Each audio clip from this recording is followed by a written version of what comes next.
દક્ષિણ ગુજરાતમાં શિયાળો આવે ને એટલે હવામાં એક ખાસ સુગંધ ફેલાઈ જાય છે. આ કોઈ સામાન્ય સુગંધ નથી. આ તો એક એવી વાનગીની મહેક છે જે જમીન, પરંપરા અને લોકોને એકસાથે જોડે છે. જી હાં, આજે આપણે વાત કરવાના છીએ ઉબાડિયું વિશે અને એના અનોખા સ્વાદ પાછળના રહસ્યો ખોલવાના છીએ. અચ્છા, શિયાળો આવે એટલે સૌથી પહેલાં શું યાદ આવે? ગરમાગરમ કંઈક ખાવાનું, બરાબર ને? દરેક જગ્યાની, દરેક પ્રદેશની શિયાળાની પોતાની એક ખાસિયત હોય છે. પણ ક્યારેય વિચાર્યું છે કે દક્ષિણ ગુજરાતના શિયાળાનો અસલી સ્વાદ કેવો હશે? ચાલો, આજે એ જ સ્વાદિષ્ટ સફર પર નીકળીએ. તો પેલો જે સવાલ હતો ને, એનો જવાબ છુપાયેલો છે એકદમ ખાસ, એક દેશી શિયાળુ વાનગીમાં, જે દક્ષિણ ગુજરાતની ઓળખ છે, અને એનું નામ છે ઉબાડિયું. તો સવાલ એ થાય કે આ ઉબાડિયું છે શું? આખિર જરા આંખો બંધ કરીને કલ્પના કરો, એક માટીનું માટલું છે, એની અંદર શિયાળાના તાજા શાકભાજી છે અને સાથે છે જંગલમાંથી તાજી તોડીને લાવેલી સુગંધીદાર જડીબૂટીઓ. અને આ બધું ધીમા તાપે એકસાથે રંધાઈ રહ્યું છે. આ જે આખી પ્રક્રિયા છે ને, બસ એ જ ઉબાડિયાને એનો ખાસ, એકદમ ધરતી જેવો સ્વાદ આપે છે. હવે કોઈ પણ સરસ વાનગી હોય, એનો પાયો તો એના ઇન્ગ્રીડિયન્ટ્સ જ હોય છે, ખરું ને?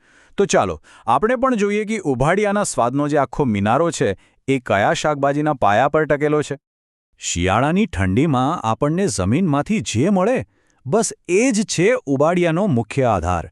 જેમ કે મીઠાશવાળા શક્કરિયા, દેશી બટાકા અને એકદમ તાજી પાપડી. આ બધા જાણીતા શાકભાજી જ્યારે ભેગા થાય ત્યારે એક એવો પૌષ્ટિક અને મસ્ત મજાનો બેઝ તૈયાર થાય છે, જે ખાધા પછી એકદમ સંતોષ થાય. પણ વાત અહીં પૂરી નથી થતી હો. આ તો ખાલી શરૂઆત છે. ઉબાડિયાનો જે અસલી જાદુ છે, જેનું સિક્રેટ છે, એ તો હજી આવવાનું બાકી છે. તો ચાલો હવે આપણે સીધા ઉબાડિયાના હાર્ટ સુધી પહોંચીએ. એનો જે સિક્રેટ છે એના પરથી પડદો ઉઠાવીએ. વાત કરીએ એ રહસ્યમય જડીબૂટીઓની, જે આ વાનગીમાં જાણે કે જીવ પૂરી દે છે. આ જે સ્વાદ છે ને, એ કોઈ ખેતરમાં નથી ઉગતો, અને ના એને કોઈ બજારમાંથી ખરીદી શકાય. આ તો કુદરતનું એક એવું રહસ્ય છે જેણે પોતાની અંદર સાચવીને રાખ્યું છે. આ સ્વાદ આવે છે સીધો જ જંગલમાંથી, જેને હાથ વડે વીણવામાં આવે છે. આ જ જંગલી વનસ્પતિઓ ઉબાડિયાને એની સાચી, અસલી ઓળખ આપે છે. અને સમજો, આ કંઈ ખાલી સામાન્ય પાંદડા નથી. આની પાછળ સદીઓ જૂની આયુર્વેદિક પરંપરા જોડાયેલી છે. આ વનસ્પતિઓ ઉબાડિયામાં ખાલી સ્વાદ જ નથી ઉમેરતી. ના, એ તો એક એવી મહેક ભરી દે છે કે જંગલની યાદ આવી જાય. અને આનો જે રંગ આવે છે ને વાનગીમાં, બસ એ જ તો એની ઓળખ છે. તો હવે સવાલ એ છે કે ખેતરની પેદાશ અને જંગલની આ જડીબૂટીઓ, આ બંનેને ભેગા કરીને સ્વાદનો આ જાદુ કેવી રીતે કરવામાં આવે છે? ચાલો આખી પ્રોસેસને જરા નજીકથી સમજીએ.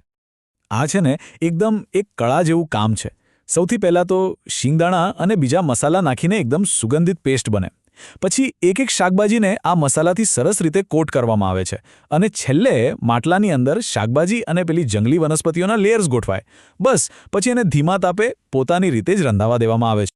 અને પછી જ્યારે માટલું ખુલે છે, ઓહોહો, પરિણામ જોવા જેવું હોય છે. એકદમ પરફેક્ટ. જેમ કહેવાય છે ને કે અંતિમ વાનગીનો રંગ સુંદર હોય છે અને તેની પ્રોફાઇલ અદ્ભુત હોય છે.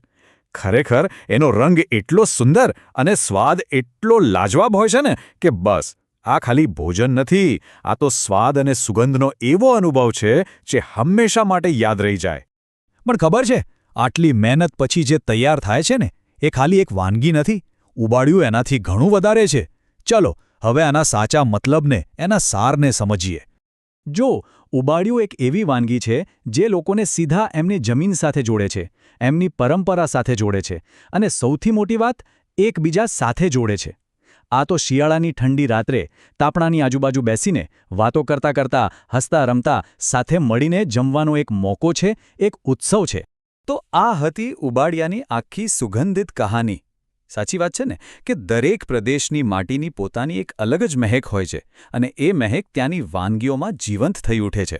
તો જરા વિચારો, તમારા વિસ્તારનો એવો કયો સ્વાદ છે, કઈ એવી વાનગી છે જે ફક્ત ખાવા માટે નથી, પણ એક આખો ઉત્સવ છે?